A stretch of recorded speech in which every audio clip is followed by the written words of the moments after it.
Hi there, back again for another week of Catechism. Hopefully last week you were able to access the video and hopefully you found it profitable. And yeah, certainly our prayer is that this too is a way that God uses for your growth and your understanding of the Bible and the Reformed truths. Let's open together with prayer. Our Father who art in heaven, we're thankful to Thee for Thy word of truth. We're thankful Thou hast made Thyself known to us and in a way that we can understand. We pray for a greater understanding. Give growth in knowledge, give growth in the understanding of the truths of Thy word, and above all, Father, work through our minds into our hearts so that we grow in our love for Thee and in our confidence and trust in the Lord Jesus Christ, who is our Lord and Savior. Bless this instruction to the young people, especially make them to grow in their faith. Forgive us of our sins. We pray this in Jesus' name. Amen. So this week we're up to Lord's Day 25.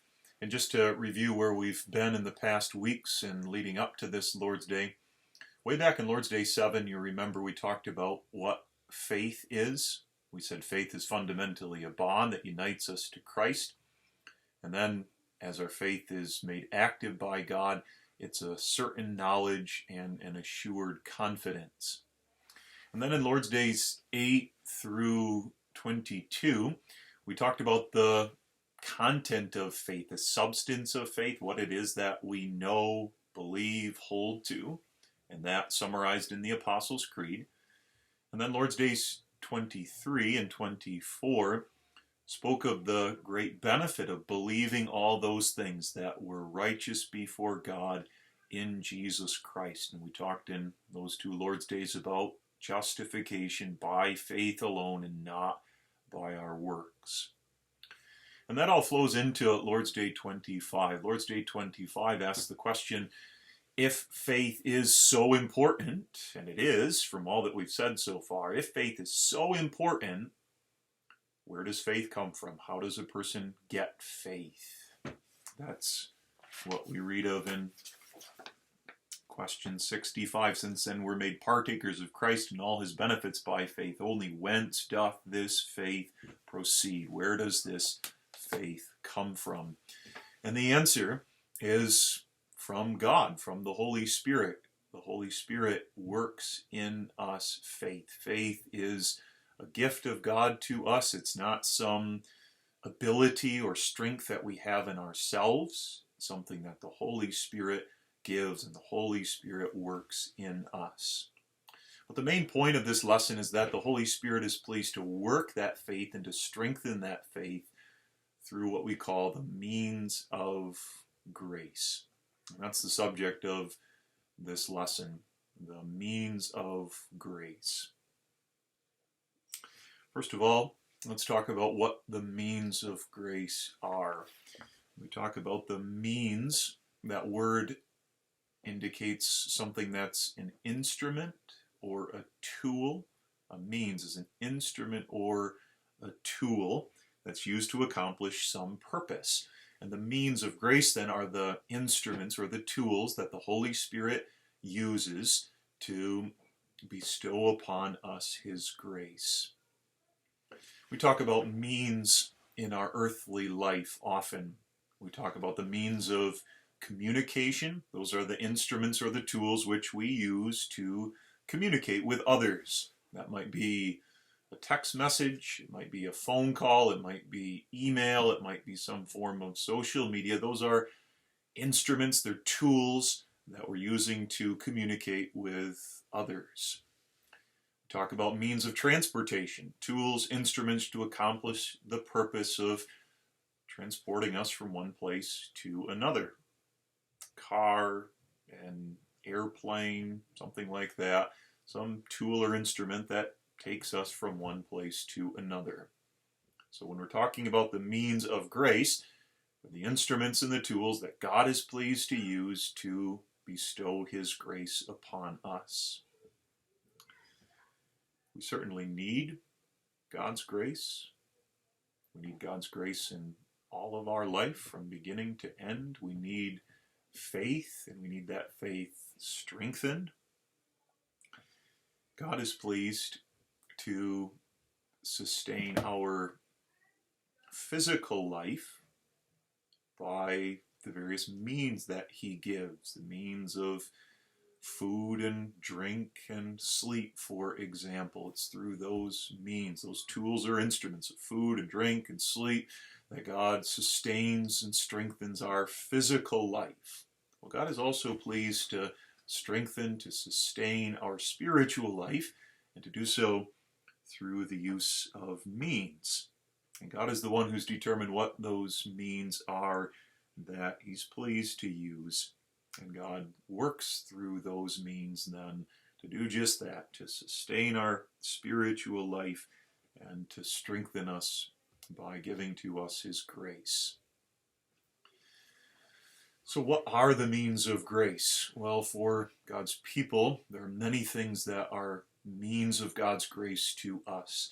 There are things like prayer, our own reading of God's word, singing. As we engage in all of those activities, God is pleased to strengthen us spiritually, to bestow his grace upon us.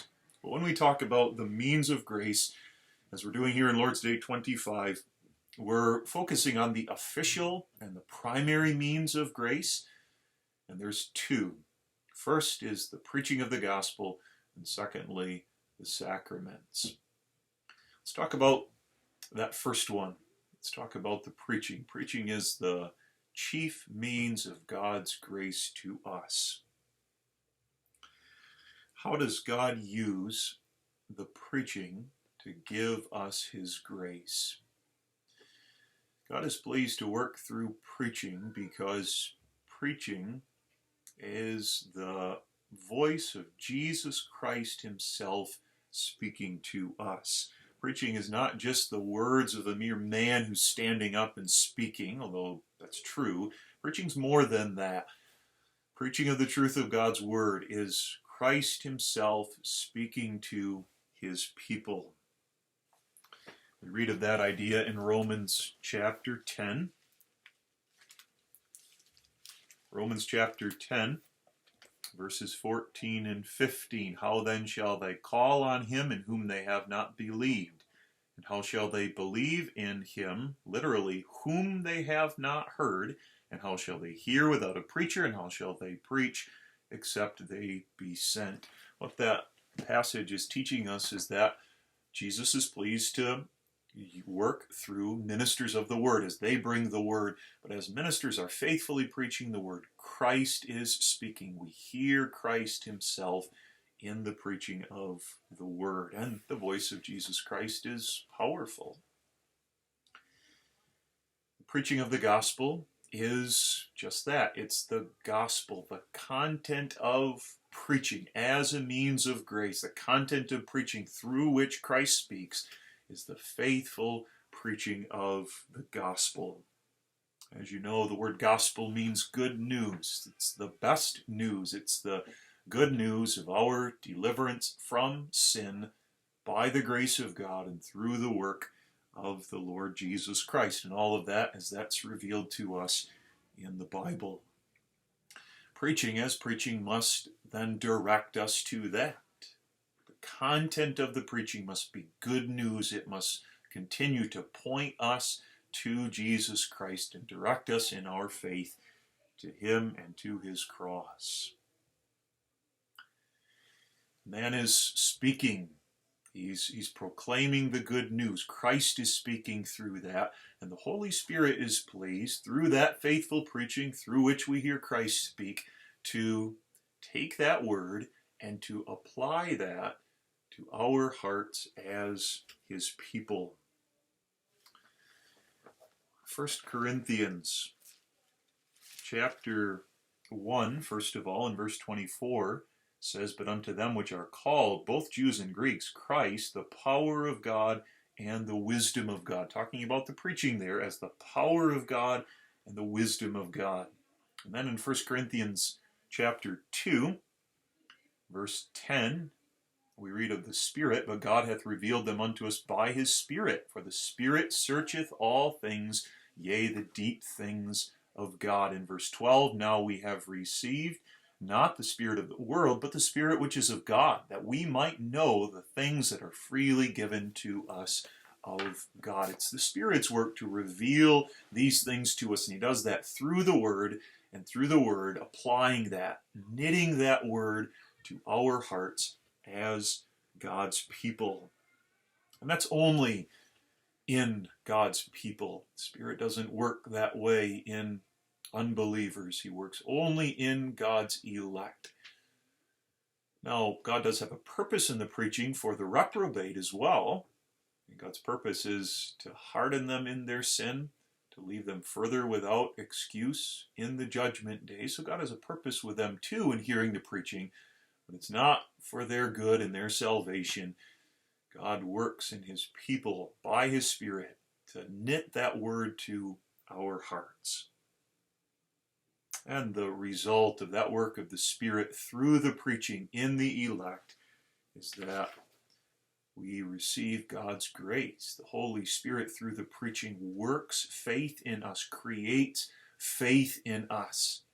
Through the preaching, the Holy Spirit works in us the activity of faith so that we know, we trust in Jesus Christ, we believe the word that's proclaimed. And through the preaching, that faith is strengthened, that faith is caused to be more and more confirmed, and through the preaching, the Holy Spirit is pleased to strengthen us spiritually. That's the main tool or instrument that God uses to strengthen us, to work in us faith, and to strengthen our faith. If that's true of preaching, if preaching is the chief means of God's grace to us, then how highly we ought to value the preaching of the gospel.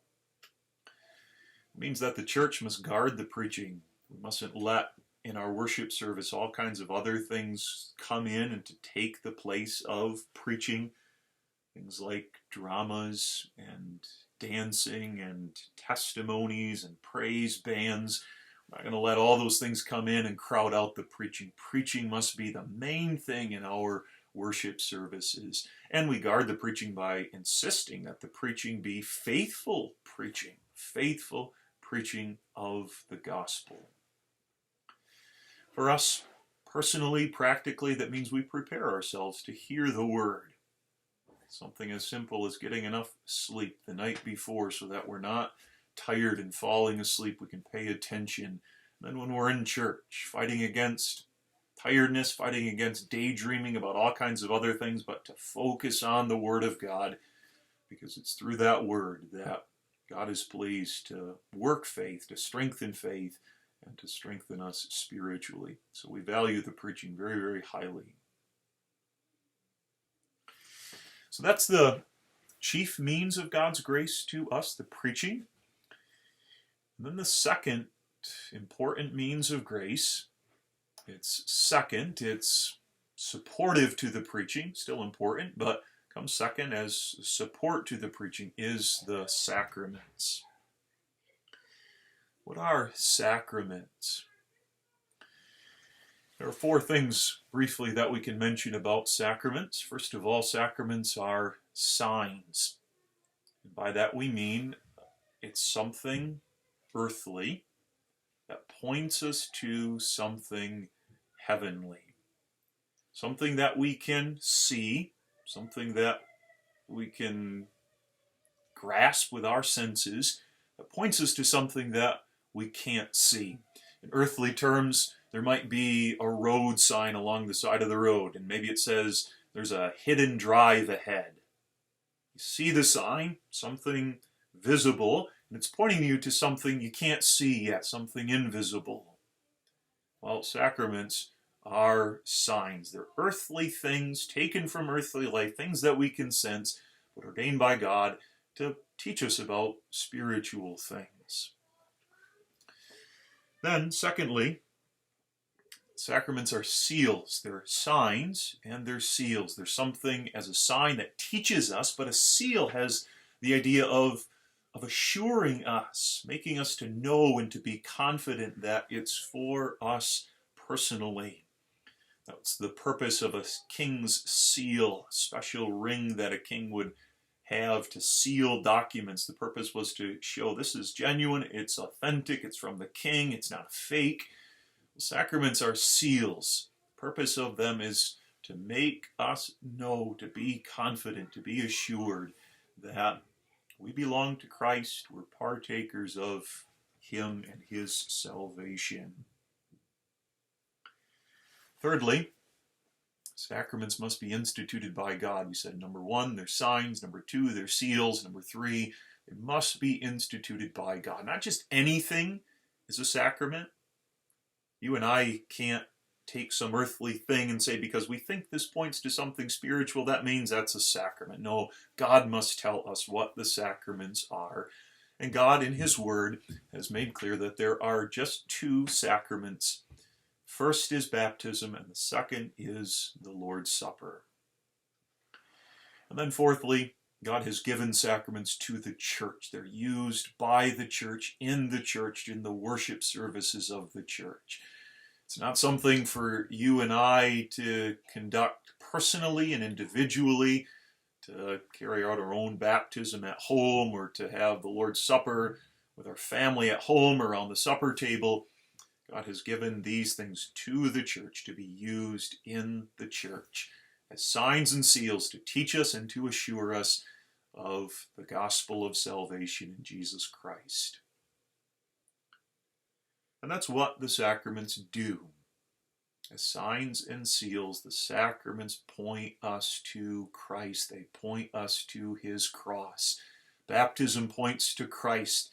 As the water washes, so we're pointed to Christ's blood, which washes us from sin. The bread and the wine, which sustain our physical life, they point us to the body and the blood of Christ, broken and poured out at the cross, which are our life and salvation.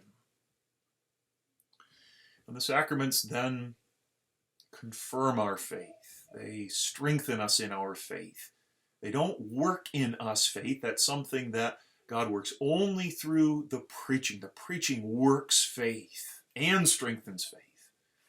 Sacraments do not work faith in us.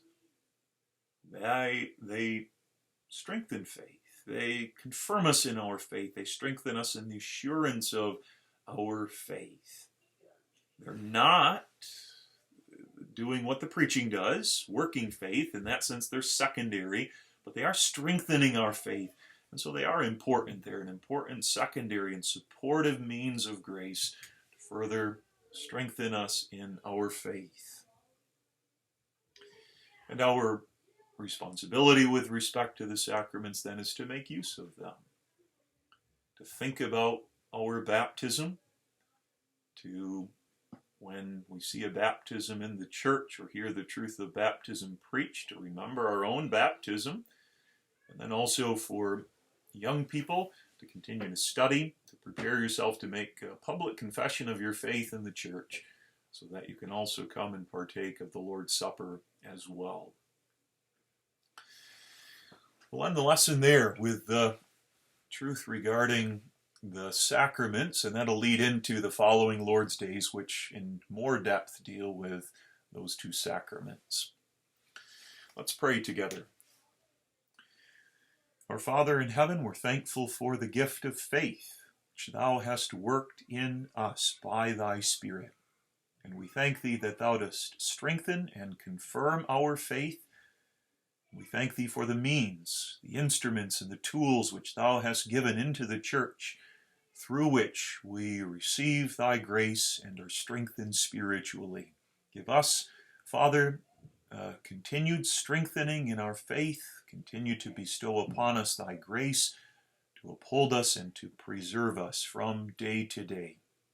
We pray again, Father, that Thou wilt forgive our sins, continue to keep us in Thy care. We pray this in Jesus' name alone. Amen. Have a good day, and we'll see you later.